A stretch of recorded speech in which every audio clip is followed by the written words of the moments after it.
सभी को प्रणाम।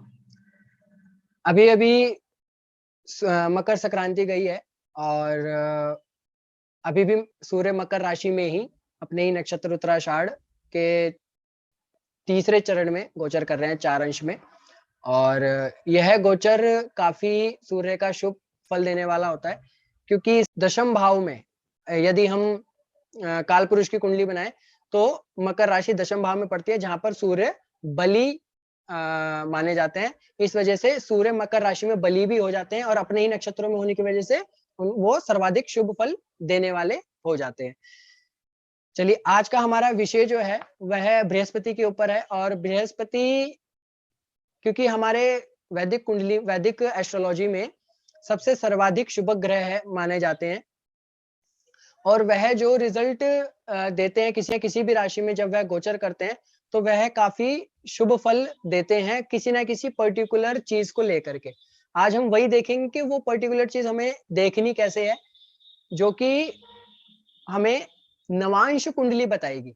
ये थोड़ा सा बहुत लोगों के मन में होगा कि नवांश कुंडली, कई लोगों ने पहली बार सुना होगा कि नवांश कुंडली में गोचर को अप्लाई, क्योंकि नॉर्मली हम क्या करते हैं, हम लग्न कुंडली में गोचर को अप्लाई करते हैं या फिर चंद्र कुंडली में हम गोचर को अप्लाई करते हैं किसी भी ग्रह का, जो कि सही भी है।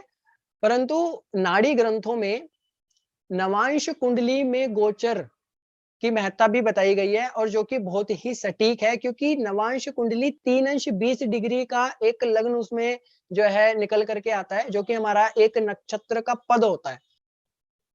तो उस इतने छोटे से भाग में जब कोई ग्रह बैठा होता है तो वह उसका रिजल्ट भी उतना ही ज्यादा प्रभावी हो जाता है। इस वजह से नाड़ी ग्रंथों में इसका विवेचन दिया हुआ है। और इस जो सूत्र मैं आज आपको बताने जा रहा हूँ, इसको जो हमको निकाल करके दिया है नाड़ी ग्रंथों में से, उनका नाम है CS पटेल जी। तो इसको हम देखते हैं कि यह कैसे अप्लाई करते हैं। पहले इसको हम थियोरेटिकली देखते हैं, फिर इसको हम प्रैक्टिकली अप्लाई करके देखेंगे चार्ट पर। तो नवांश द्वारा गुरुदेव का गोचर, इसका सूत्र है दारेशांश त्रिकोणेषु गोचरे देव पूजिते दार लाभम भवत्येव कारकस्यम फलम वदेत। वह कह रहे हैं दारेशांश, दार भाव बोलते हैं सप्तम भाव को, तो वह कह रहे हैं दारे यानी सप्तम के स्वामी की बात कर रहे हैं। दारेशांश नवांश कुंडली की वह बात करें कि सप्तमेश और नवांश कुंडली की वह बात करें। दारेशांश त्रिकोणेशु, त्रिकोण गोचरे देव पूजिते, देव पूजित, जो देवों में भी पूजित है यानी बृहस्पति की वह बात कर रहे हैं।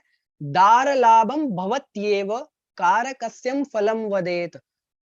वह कह रहे हैं कि दारेशांश, सेवंथ लॉर्ड को यानी सप्तमेश को, वो उसकी चर्चा कर रहे हैं कि सप्तमेश त्रिकोण में, सप्तमेश से त्रिकोण में जब बृहस्पति गोचर करते हैं तो वह दार का लाभ करवाते हैं। दार लाभ मींस जो हमारा लाइफ पार्टनर है, 7th हाउस से हम अपने लाइफ पार्टनर को देखते हैं, तो लाइफ पार्टनर का वह लाभ करवाते हैं। उस टाइम पीरियड में व्यक्ति की मैरिज होनी जो है उसके चांसेस काफी हाई उसमें कर देते हैं। उसके लिए मैं उसके चांसेस हाई करने वाली बात क्यों कह रहा हूँ, क्योंकि उसके लिए पहले हमें प्रॉमिस देखना होता है कुंडली में, फिर हमें दशाएं देखनी होती है, उसके बाद हम गोचर को अप्लाई करते हैं। गोचर जो है वो फाइनल जो है डिलीवरी बॉय, जो एक हम कह सकते हैं कि फाइनल रिजल्ट हमको ला करके देता है।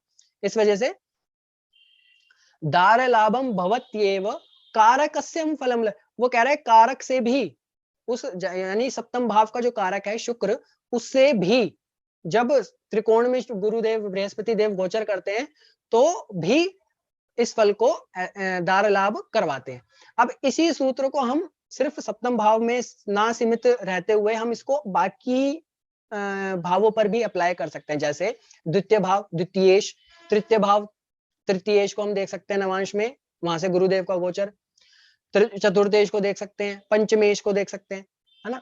तो इसी तरीके से हम सारे भावों के फल को हम देख सकते हैं कि वह कैसा फल हमें बृहस्पति देव उस पर्टिकुलर टाइम पर देने वाले हैं, है ना। अब इसको अप्लाई कैसे करना है, तो मैं इसको थियोरेटिकली, इसको तो हमने कर लिया, इसको प्रैक्टिकली देखते हैं। ये एट प्रेजेंट की कुंडली है, मैंने इसमें निकाली है अभी की, ये 18 जनवरी 2022 8:48 PM।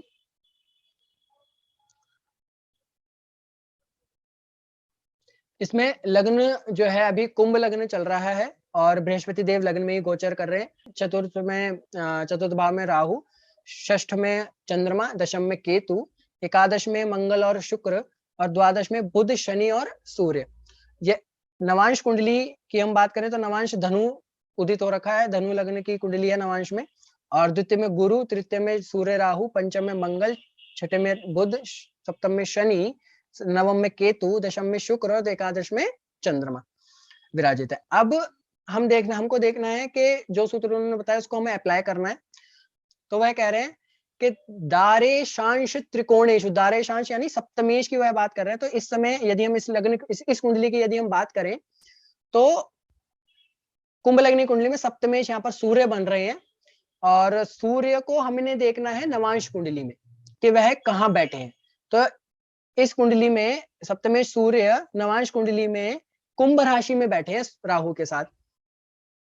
तो वो कह रहे हैं कि दारेशांश त्रिकोणेशु यानी सेवंथ लॉर्ड जहां भी नवांश में बैठा है वहां से त्रिकोण में गोचरे देव पूजित है। जब भी बृहस्पति गोचर करते हैं तो यहाँ से जब अभी ये क्योंकि ये एट प्रेजेंट की कुंडली है तो इस समय गुरु कुंभ राशि में गोचर कर रहे हैं, हम सभी को पता है। तो गुरु को हमने उठा करके रख देना है कहां पर, नवांश कुंडली में।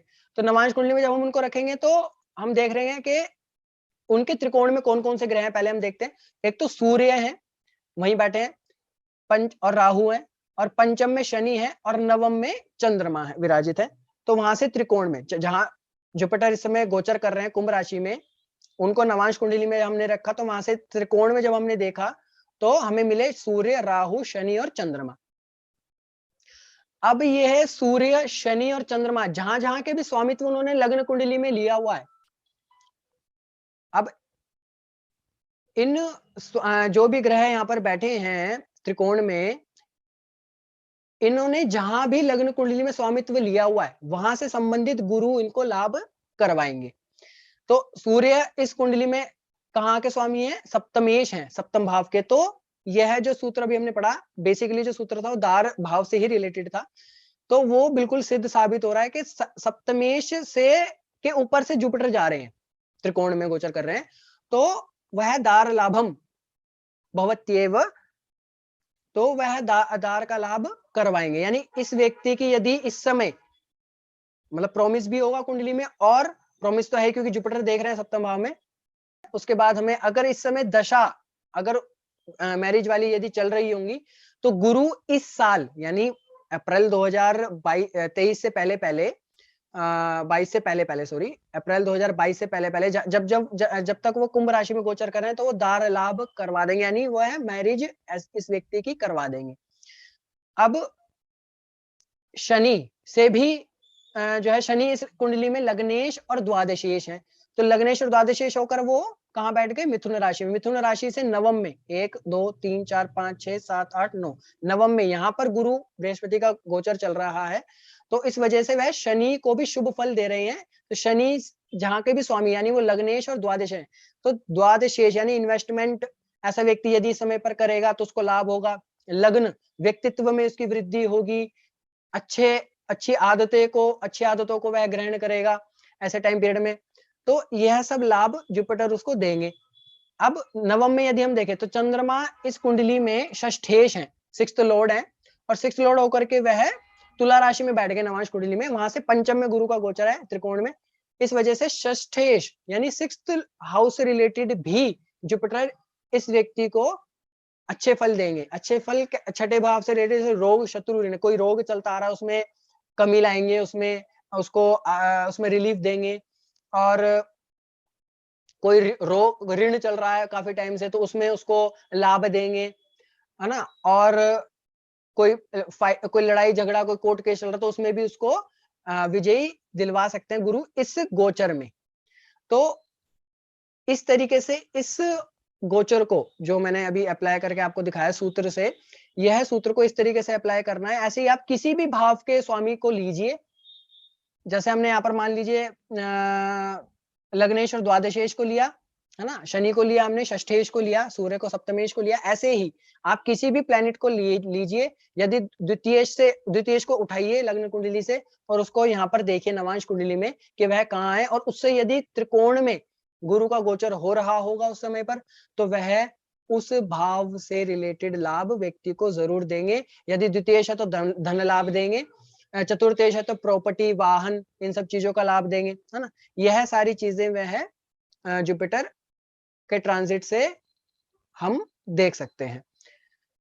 तो यही आज का ये जो सूत्र था, ये मैंने आपको बताया, और आगे-आगे और भी हम चर्चा करेंगे, शनि के गोचर के ऊपर चर्चा करेंगे, क्योंकि शनि और गुरु और राहु और केतु, यह 4 ग्रह ही सबसे ज़्यादा समय तक जो है एक राशि में रहते हैं, गोचर करते हैं। इस वजह से इन 4 ग्रहों को सबसे ज़्यादा महत्ता गोचर में देनी चाहिए। इस वजह से हम इन चारों पे एक-एक करके चर्चा करेंगे। ये आज मैंने गुरु का आपको बताया, आगे आने वाले समय में शनि का भी बताऊँगा। तो तब तक के लिए सीखते रहिए, और मैं मिलता हूँ आपको अगली वीडियो में। धन्यवाद।